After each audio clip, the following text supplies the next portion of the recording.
Selamat pagi semuanya, selamat hari Minggu, selamat berkumpul keluarga. Semoga kita sukses dan sehat selalu. Biasanya saya hari Minggu itu libur, tapi kalau fit, saya biasanya ambil ngajar daripada gabut di kamar. Nanti saya ngajar jam 8 sama jam 9, lalu saya latihan jam 11-an. Kemarin membahas pencegahan dan terapi gino yang disebabkan karena estrogen tinggi. Sekarang membahas pencegahan dan terapi gino yang disebabkan karena prolaktin kita tinggi. Tentunya teman-teman yang kemarin sudah dibahas tahu apa sih yang menyebabkan prolaktin kita tinggi. Ada 4 ya, tetapi yang biasa digunakan tuh 2. Yang kebanyakan digunakan itu decadrabolin dan trenbolone. Jujur teman-teman, pencegahan dan terapi untuk gino yang mengeluarkan ASI ini sama libido kita turun alias susah ngaceng dikarenakan karena disfungsi ereksi sementara, ini sangat rumit teman-teman, sangat rumit sekali. Jujur saya bilang sangat rumit. Rumitnya gimana? Sekarang gini, prolaktin tinggi itu lawannya adalah dopamin karena mereka sering berlawanan. Ya, jadi kita butuh yang namanya meningkatkan dopamin kita, atau bisa dibilang adalah suplemen yang mengandung dopamin. Ya kayak gitulah intinya. Dopamin vs prolaktin itu sering berlawanan. Kalau dopamin kita tinggi, maka prolaktin kita turun dan sebaliknya. Untuk itu kita butuh suplemen yang menaikkan dopamin kita. 1. Itu menggunakan suplemen P5P atau koenzim aktif dari vitamin B6. Biasanya dosisnya 50-100 mg. Lalu kalau misalnya nggak sembuh, pakai cara yang kedua. Pakai obat yang namanya Dostinex dan Pramipexole kalau salah. Jadi ada 2. Ya, tahap yang kedua adalah sedia obat yang namanya Dostinex dan Pramipexole. Yang jadi masalahnya adalah yang pertama, ini obat mahal. Kedua, susah nyarinya, itu yang jadi problemnya gitu loh. Dan juga teman-teman, tentunya teman-teman mungkin sudah tahu informasi dari senior atau mungkin sudah memakainya juga. Dalam penggunaan trenbolone itu harus dibarengi dengan testosteron. Niatnya baik untuk menjaga libido kita agar tetap terjaga supaya masih bisa ereksi lah. Tetapi problemnya sekali lagi teman-teman, masalah dosis. Karena kita nggak tahu dosisnya berapa yang masuk, kita main asal masuk aja, sehingga yang terjadi adalah double gino. Gino dari prolaktin tinggi dan gino dari estrogen kita tinggi. Jadi double gino. Udah double gino ditambah lagi keluar ASI. Problem, masalah banget. Gila, 1 gino aja udah pusing, apalagi double gino karena 2 hal ini naik kan gitu kan. Makanya teman-teman, saya selalu bilang sahabat kita dalam menggunakan steroid adalah hasil lab. Sahabat kita yang kedua adalah dokter, tentunya yang ahli dalam hormonal. Jadi dari hasil data lab tersebut dianalisis, lalu konsultasi ke dokter yang ahli, nanti kita dapat dosisnya pas berapa sehingga dalam pencegahan atau terapinya pas. Rata-rata teman-teman trial and error, makan cocok-cocok aja ya kan tanpa dosisnya yang jelas. Ya alhamdulillah beruntung. Kalau nggak gino itu berarti beruntung ya, keberuntungannya itu besar banget. Tapi rata-rata banyak yang gino gitu. Jadi gini teman-teman, ini menurut pendapat saya dari saya membaca jurnal, lalu saya menyimpulkan sedikit menurut pendapat saya adalah ketika kita ingin melakukan pencegahan, memakai trenbolone dan testosteron, maka kalian harus pada saat awal cycle steroid tersebut harus dibarengi dengan Arimidex, seperti yang pembahasan kemarin ya. Senin 1 tablet, Kamis 1 tablet. Kalau di tengah-tengah cycle nanti terjadi muncul ciri-ciri gino seperti kayak gatel pada bagian puting, ada pembengkakan sedikit, nggak nyaman dan lain-lain, langsung potong. Sebelum 48 jam potong itu prosesnya dengan menggunakan Novaldex atau Femara. Senin 1 tablet, Kamis 1 tablet. Kembali lagi masalah dosis ya. 1 tablet setiap 3 hari sekali itu hanya teori pada jurnal, dan dosisnya pada jurnal adalah dosis yang normal gitu loh. Kita nggak tahu normalnya kita itu masing-masing berapa, kita nggak paham kan gitu. Lalu sedia yang namanya suplemen P5P untuk dikonsumsi. Untuk apa? Menjaga prolaktin kita supaya nggak naik. Jadi dopamin kita tuh untuk menjaga prolaktin ini gitu loh, membalancekan itu gitu loh, sehingga mudah-mudahan tidak terjadi jenuh, tidak terjadi keluar airnya ASI atau cairan pada puting. Ya, ngeri.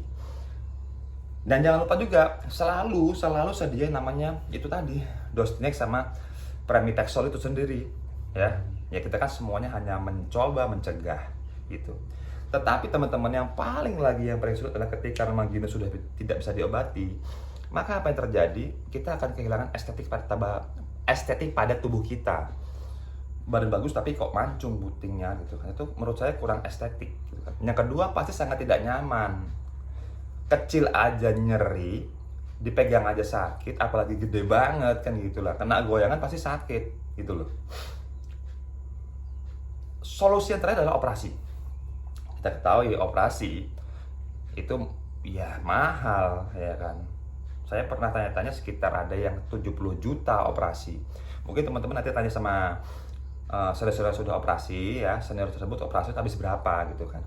Tapi ya sih bisa mungkin jangan mengeluarkan uang banyak karena kebodohan kita teman-teman. Sekali lagi adalah teman atau sahabat kita dalam pengguna steroid adalah uji lab dan dokter yang menangani hormonal. Jadi saya harap adalah hati-hati sekali dalam menggunakan trenbolon karena itu berakibat fatal lah, ibaratnya kasar ngomongnya fatal banget gitu loh.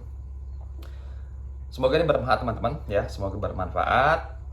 Ingat saya bukan orang ahli, saya hanya banyak membaca jurnal, lalu saya sedikit menyimpulkan, lalu saya sedikit berlogika bahwa oh ini begini. Ambil manfaatnya, yang nggak bermanfaat buang jauh-jauh. Jadi teman-teman, besok saya akan membahas bagaimana cara penanganan atau pencegahan. Biasanya kalau menggunakan steroid itu yang paling banget terjadi adalah jerawat, lalu retensi air yang menyebabkan tekanan darah tinggi, lalu kolesterol sama toxic liver itu yang sering terjadi. Jadi stay tune terus dan semoga bermanfaat. Apa disemuain sama ibu? Oh gitu. Tinggal dikit, jadi ya udah semuain aja. Bisa apa? Ya udah, bisa dikit. Harusnya proteinnya lebih banyak karena yang membangun otot itu adalah protein juga salah satunya. Ya. Tadi ngambilnya udah dikit, tapi kayaknya kurang gitu. Nggak apa-apa, berarti nanti diperbaiki, proteinnya lebih banyak ya. Nah ini contohnya, telurnya 4, nasi dikit karena kan aku lagi diet. Tapi kalau kamu kan enggak, iya ini telurnya 4, tapi kuningnya 2 aja. Kalau kamu makan aja telurnya 4 atau 5, tapi kuningnya makan aja nggak apa-apa. Ya, supaya pertumbuhannya bagus gitu loh. Gitu ya, sikat aja pokoknya. Biasanya. Selamat siang teman-teman. Hari ini saya mau latihan dulu, tadi habis ngajar 2 orang. Hari ini mau leg day. Saya hanya mau bilang sama teman-teman bahwa pentingnya kita latihan kaki itu salah satunya adalah untuk menstabilkan hormon testosteron alami kita. Jadi saya punya murid namanya Tier, umur 45 tahun. Jadi tahun lalu kan dia PT sama saya tuh, umurnya 44. Dia cek lab testosteron itu poinnya 7, setelah setahun latihan sama saya, seminggu sekali latihan kaki. Kemudian di saat umur 45, dia cek lab lagi, testosteron alami dia naik 2 digit, jadi 9, dalam arti gini teman-teman, ternyata latihan kaki secara rutin seminggu sekali, secara maksimal kita, itu dapat menambah atau menstabilkan hormon testosteron alami kita. Dalam hal untuk kesehatan ya, untuk kesehatan tubuh.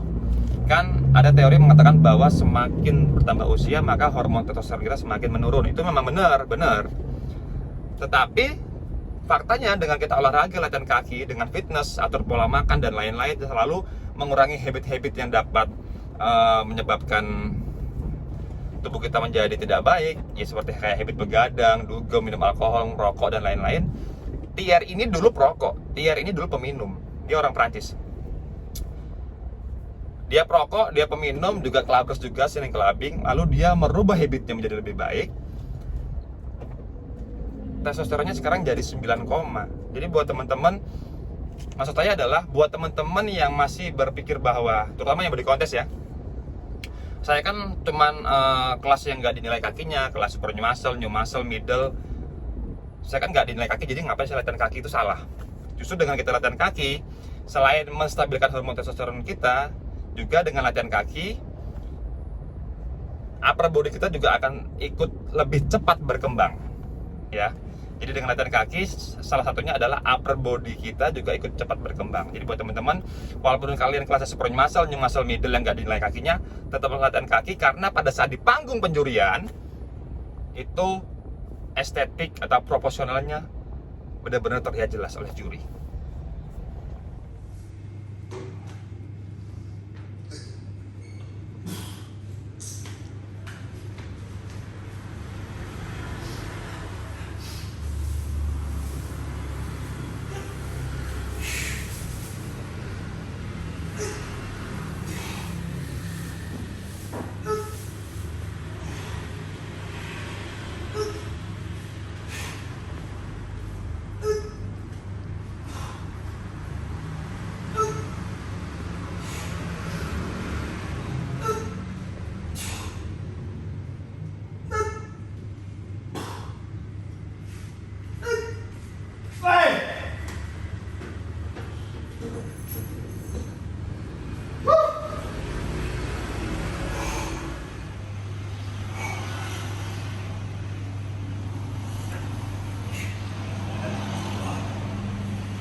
Teman-teman, ini saya alat ini pertama kali ini beban total 200 kilo ya. Saya mau coba 20 reps per bangga. Ini pertama kali beban.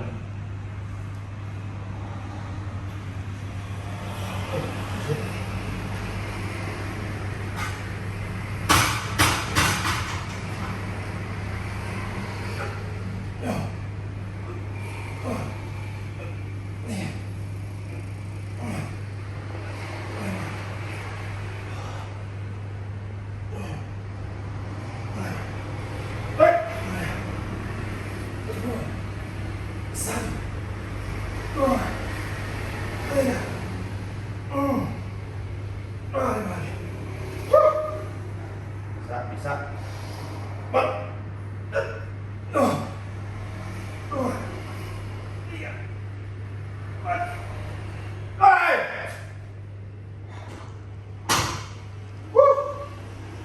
Dua puluh repetisi.